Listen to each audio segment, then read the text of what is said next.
The metaphor of the scorpion and the frog is so important, and it's so revealing about men, not women, men. For those of you who don't know it, the allegory of the scorpion and the frog is very simple. The scorpion wants to get across the river, but he can't because he's a scorpion. But the frog can. And so he asks the frog, please take me across the river. And the frog says, no, you're going to sting me. And the scorpion says, why would I sting you? You know, if I sting you, we're both going to drown. And so the frog thinks about it and says, okay, hop on my back. They start crossing the river, and halfway across it, of course, the scorpion stings the frog. And as the frog is dying and the both of them are sinking, and of course the scorpion is going to drown, the frog asks the scorpion, why did you do this? And the scorpion says, well, it's just my nature. We men are the frog. We are always so surprised by the nature of different people. Be it other men, be it women, be it children, be it whomever. We're always surprised. We know how somebody is going to react, what they're going to do. And still we think, oh no, they're not going to do it this time, because this time it's in their benefit not to do it. And what do? They do it. They do the thing that you are positive they would not do because it was against their best interest. They act against their best interest. This is the nature of people. People always act against their best interest and following their emotions. And so you see how we men are so superior to just about every living creature on this earth, including most other human beings, and I include all women.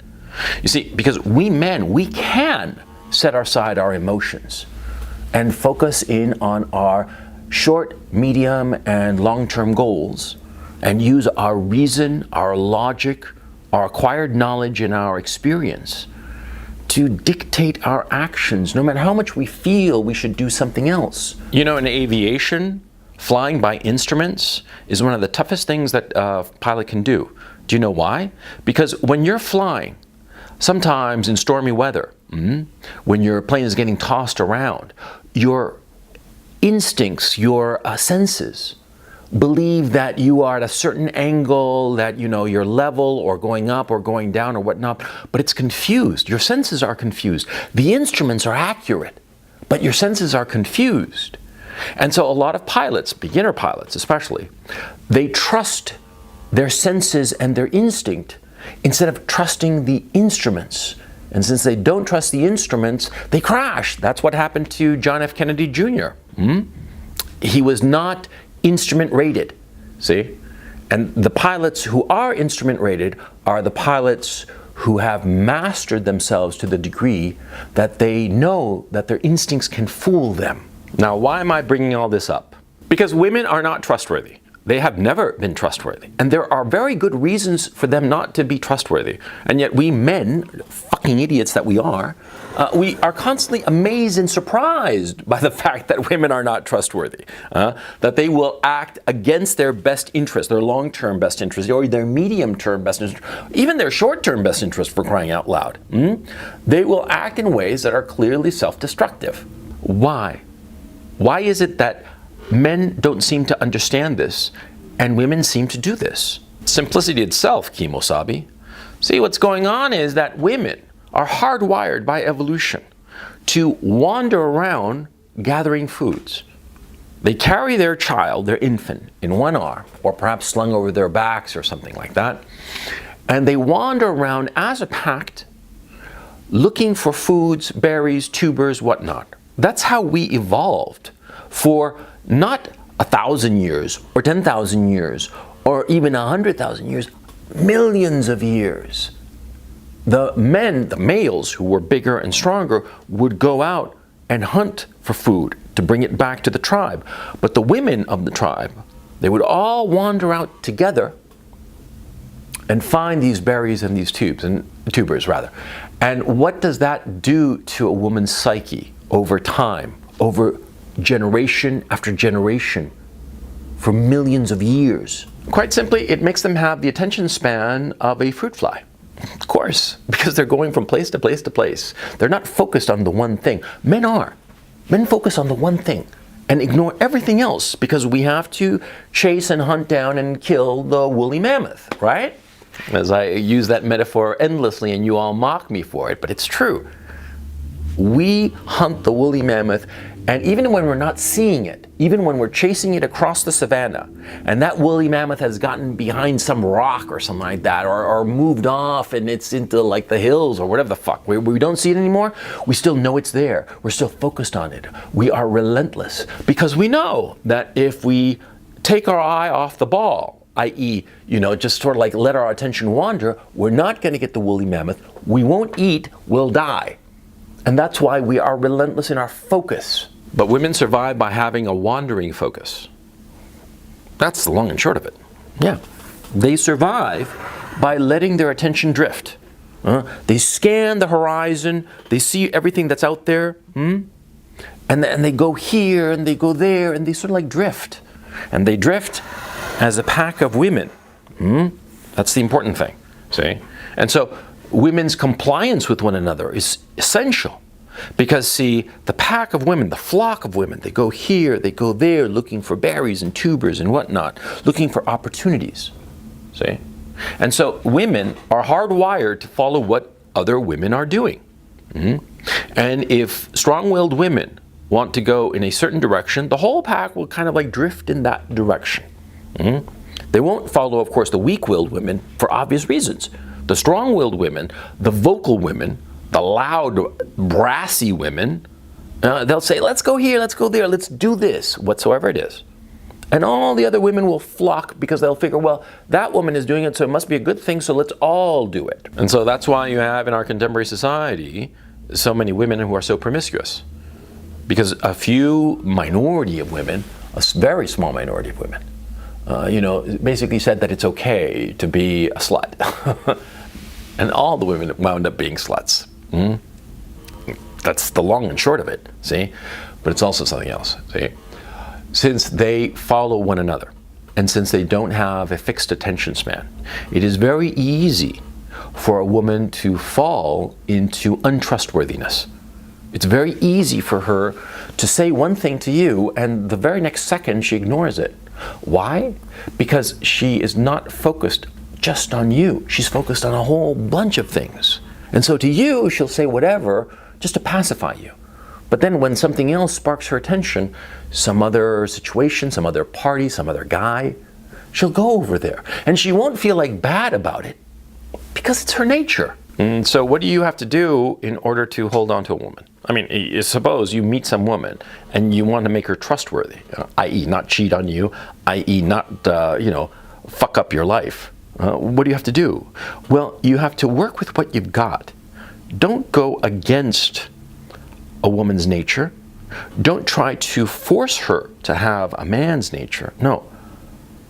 Work her nature to your advantage. Now, how do you do this?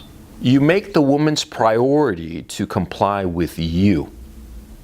See, that's something that men don't seem to understand. They don't seem to understand that a woman's friends are so important. And so they let their woman, their girlfriend, their wife, whomever, hang out with her girlfriends. And the girlfriends might be horrible influences. The girlfriends might be sluts. The girlfriends might be naggers. The girlfriends might be whatever. It doesn't matter. But it's some negative quality.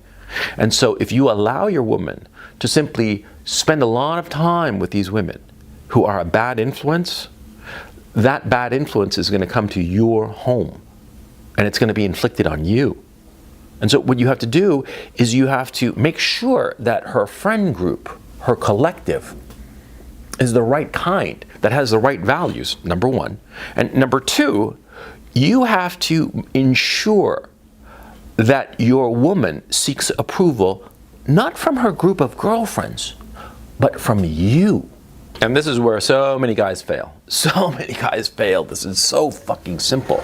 See, you have to ensure that the woman in your life is trying to make you happy. She's trying to make you happy. And how do you do this? Little by little with compliance tests. Asking her to do things for you. Little things, not complicated things, not like, solve, Einstein's equations or some shit like that. No, Like, please, honey, can you go and pay my parking ticket? Here's the cash and here's the ticket. I can't do it for reasons, you know? Or please go and buy me this, or please do that. Little things. Please bring me a cup of coffee.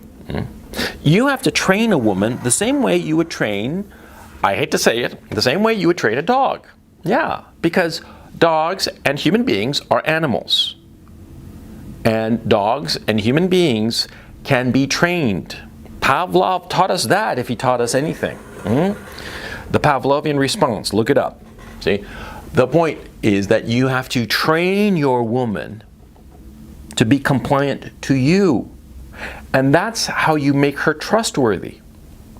So many men in our contemporary culture think that if they just let the woman be whatever she wants to be, just indulges in her nature, that she'll be happy. No, that's not true at all. See, a woman wants to comply. She wants to comply with the social group that she finds most important.